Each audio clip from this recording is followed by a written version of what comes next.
The private sector in Kenya is still worried about the existence of non-tariff barriers, despite a directive by the Council of Ministers in the East African Community that all partner states eliminate the barriers about 2 years ago.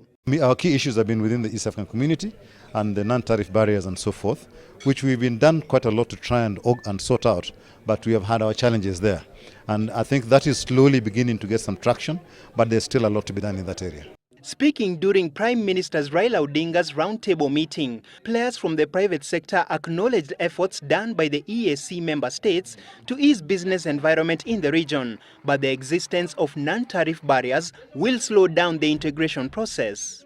The barriers include roadblocks, especially from the borders, cumbersome inspection procedures, duplicated functions by agencies, and complicated registration and licensing procedures.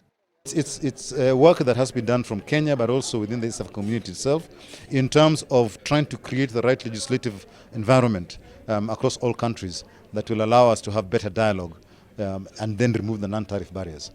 Prime Minister Raila Odinga, however, reiterated government's efforts in creating a conducive business environment, saying that peace will be critical, especially as the country heads towards the general election. We want to have proper industrial peace and sustain it for at least 10 years so that projects that we are trying to implement in this country can take root and that Vision 2030 can actually be realized. Elimination of the barriers will play a major role in easing the flow of goods and services across the borders. For Citizen Business, I'm Dennis Otieno.